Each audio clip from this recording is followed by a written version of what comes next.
Hi, I'm Chad Huebener. And I'm Sara Huebener with Edina Realty. Today we're going to be talking about the mid-spring 2018 market update, as well as a brief discussion on multiple offers.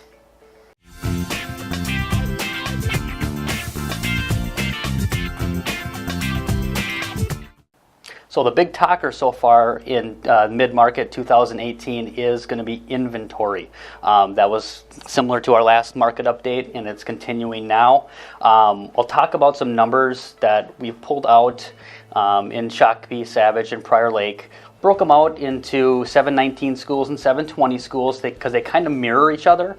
But for 719 schools specifically, one of the big things that we're seeing is the low inventory in the lower markets.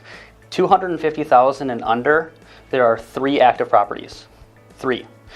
And one of them is sold, and that's as of today. So that's absolutely amazing. First-time home buyers are kind of having a struggle finding affordable homes, and that's single-family and townhomes. Moving into our next bracket, 250 to 400,000, there's 38 active homes. 10 of them are already sold, and about 50% of them are new construction. And the new construction in this price range is there's some split entry houses. There are some 2-story homes, but those are going to be base prices of probably coming in at $399, and then obviously you do upgrades and you're going to be coming in above that. But the main story is very low inventory. Okay, now we get to the 400,000 to 600,000. This is where it gets a little deceiving in our market. There are 85 active properties. 22 of them are existing, so that means the other ones are new construction. More than likely, all of those are to be built, so those homes don't exist. So it's kind of a shadow inventory in that price point.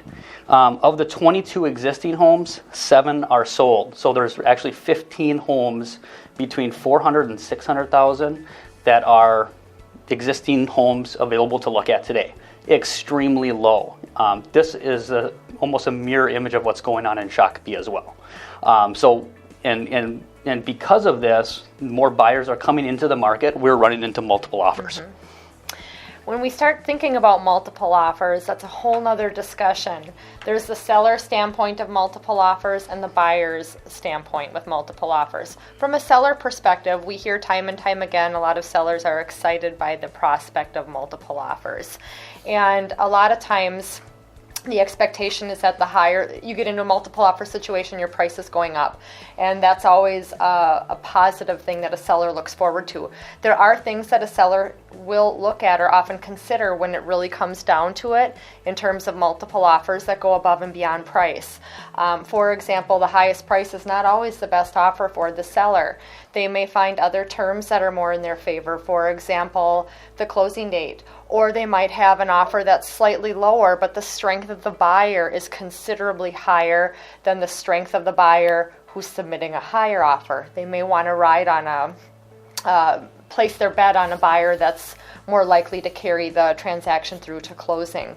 Another thing that a seller needs to think about in multiple offers is sometimes a buyer who writes an offer and gets the house in multiple offers may experience buyer's remorse. And that happens where they will then turn around and back out even before they do their inspection, which they can do as a part of their inspection contingency, but then a seller is left with putting a house back on the market.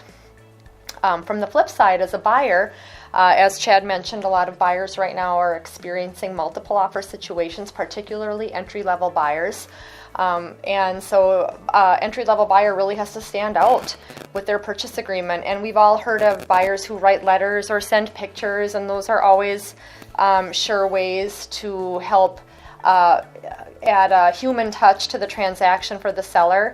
A lot of times, too, the listing agent or the agent representing the seller may look at the loan officer. Is the buyer's loan officer somebody who's been in the business a while, who knows what they're doing, who can ride through tough transactions?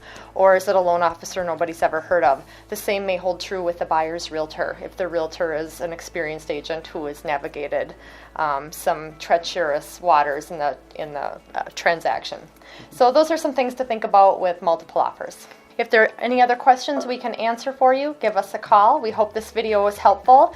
And if there's anyone who you think might benefit from this video, feel free to share it. Thanks for watching and have a great day.